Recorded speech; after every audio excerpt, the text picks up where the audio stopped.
Fernando, tudo bom? Tudo. Fernando, nos últimos anos, em paralelo à ascensão da direita ao poder em vários países do mundo, percebe-se uma tendência de contestação ao multilateralismo, bem como à globalização em si. Quais as consequências o senhor acredita que isso possa trazer em âmbitos globais e regionais, especificamente na América Latina, e como o senhor enxerga o Brasil nesse processo? Olha, eu acredito que o Brasil deveria concorrer para que o mundo bipolar não se reconstituísse. O Brasil tem peso específico para, junto com a Europa, junto com outros parceiros, manter o multilateralismo. Porque o mundo bipolar é sempre um mundo mais perigoso, por todas as razões, né? Ele é um mundo com menos graus de liberdade, né? Por definição. Então, a gente saiu disso já. Sempre quando tem bipolaridade tem guerra, né? A história recente mostra que sempre quando há uma bipolaridade você acaba em conflito armado. Às vezes surge um terceiro, né, um Tércios, para instabilizar ainda mais, né, o modelo, e aí você gera uma... E o multilateralismo é o futuro, né? Os países se autoafirmarem, se autodeterminarem, os povos né, encontrarem respaldo na sua cultura, e você ampliar o feixe de relações, porque isso minimiza muito o risco de conflito. Amplia o comércio, né? Amplia o intercâmbio, as interações culturais, inclusive. Então, um mundo menos fechado. Então, quem tem algum apreço por liberdade, né, acaba tendo que fazer esse tipo de conta, né? Então, é no rumo sempre de ampliar.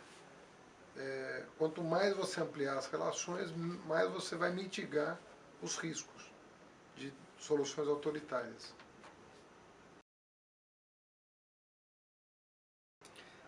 Próxima pergunta. No início desta década, o Brasil era tido como uma das próximas potências mundiais, assumindo um importante papel como moderador internacional, entre outras responsabilidades. O forte crescimento econômico que o país vivia certamente contribuiu para essa relevante posição. Dito isso, como agregar mais valor à produção brasileira, tanto na indústria quanto no setor de serviços, sem a necessidade de tantas restrições, voltando a crescer, porém de uma maneira mais estruturada e sustentável? Claro, tudo isso sem retirar os direitos dos trabalhadores. Bom, o Brasil deu um salto de investimento em educação como proporção do PIB, né? Mas é um salto muito recente. Eu diria que dos países pretensiosos, foi o último que entrou no ciclo de investimento em educação. Tem países que não têm pretensão de ser nada, né? Mas o Brasil sempre teve a pretensão de ser alguma coisa. Só que os investimentos em educação não eram compatíveis com as pretensões do Brasil. A bem da verdade, só no século XXI nós começamos a levar a agenda da educação a sério. Antes disso, não. E eu estou falando de educação em sentido amplo, né? Educação é da creche à pós-graduação, que inclui ciência e tecnologia, interação empresa-universidade, agências de pesquisa estatais, né? Uma agenda mais ampla, né? Eu, inclusive, no meu plano de governo, previ, inclusive, a incorporação da pesquisa militar ao Sistema Nacional de Inovação, até para incorporar os militares à vida nacional de uma forma produtiva, né? Então, isso, para mim, é essa agenda. Educação, ciência e tecnologia é a agenda que está na ordem do dia. Próxima pergunta. Durante o seu mandato como prefeito de São Paulo, o senhor buscou incentivar mecanismos de participação e engajamentos cívicos na gestão da cidade. Expandiu e ativou diversos conselhos participativos, bem como o Conselho da cidade de São Paulo. Qual a importância dessas iniciativas para a gestão pública em geral e quais são os desafios em transpassar as experiências no âmbito local municipal para o plano de gestão nacional? Olha, a chamada democracia participativa ela é sempre mais fácil em nível local. Mas isso é um aprendizado para que a participação se dê em outros níveis também. Então é muito difícil você pensar uma democracia nacional participativa sem uma democracia local participativa. Na verdade, uma coisa acaba sendo preparatória da outra, né? Então, os prefeitos, quando engajam as suas comunidades em temas relevantes, locais, ele acaba formando cidadãos que vão participar do debate nacional. Então, é uma coisa muito importante, né? Porque o tema local, ele atrai imediatamente. Né? Às vezes o tema nacional é um pouco abstrato, com exceções de alguns, né, que são mais quentes. O debate nacional é mais frio, né, em geral. Já no nível local, você está falando com o teu vizinho, com o teu bairro, né? Então é mais fácil você engajar. E quanto mais associações, coletivos, movimentos você tiver para discutir a vida urbana, né, mais preparado esse cidadão estará para discutir qualquer outro tema. Então a cidade é a escola da democracia.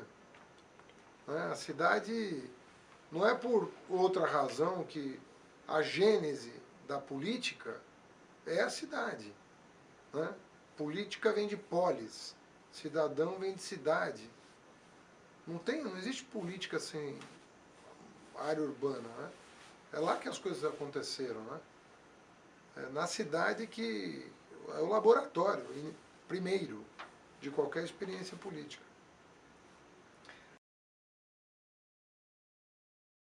Quarta pergunta, tema de educação.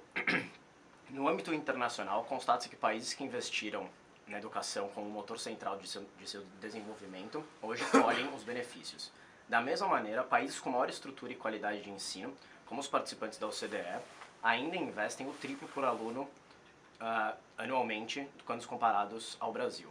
Como ex-ministro da Educação, sobretudo como professor, sua experiência o gabarita como uma referência do setor dentro do país.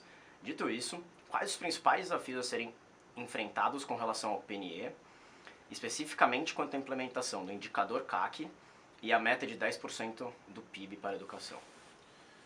Olha, assim, o que geralmente se faz é comparar o investimento em educação como proporção do PIB, porque é o esforço nacional que é feito em prol da educação.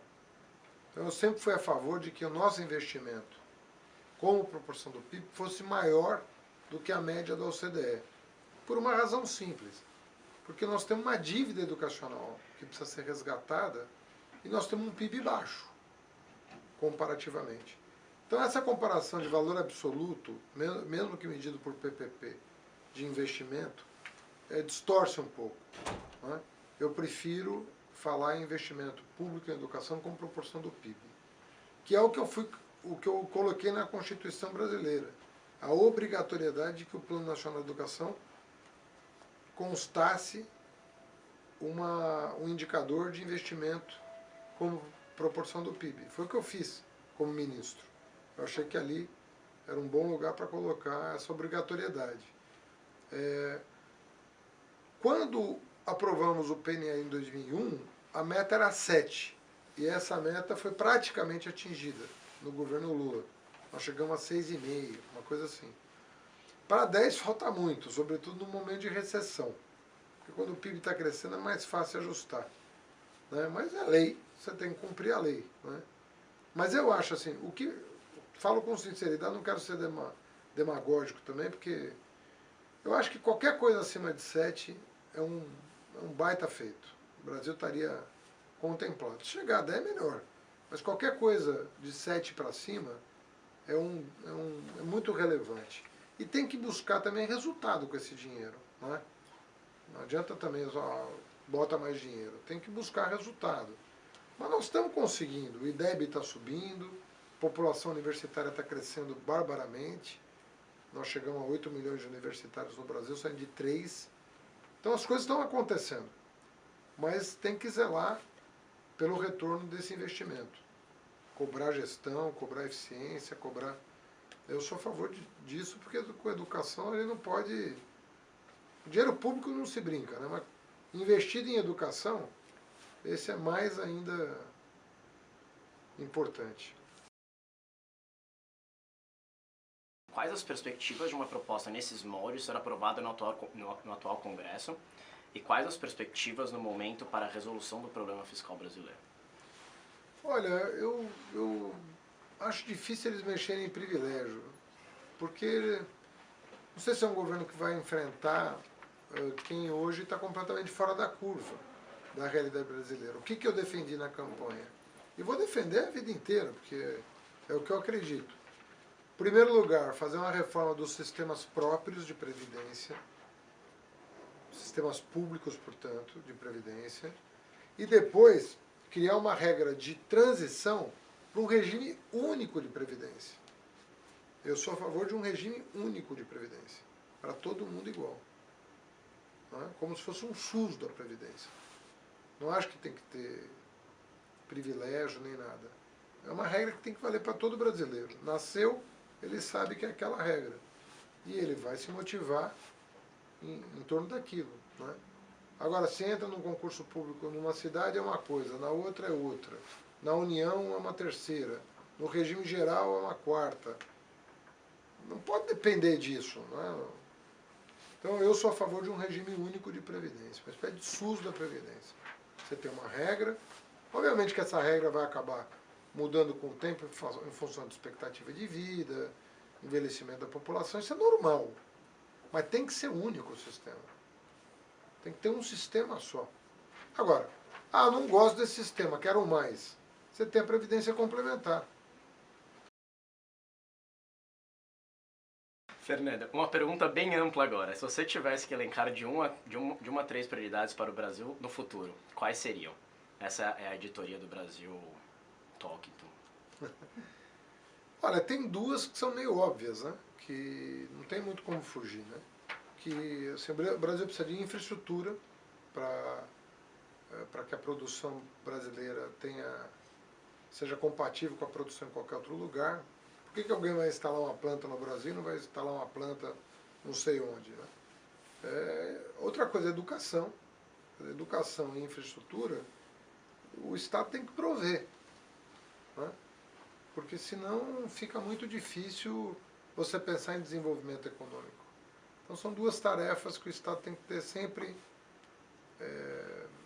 na ordem do dia. Educar o povo, oferecer todas as condições para que as pessoas se eduquem e ter uma infraestrutura robusta de comunicação, transporte, que seja compatível com as necessidades materiais de uma produção de ponta no país. Não é?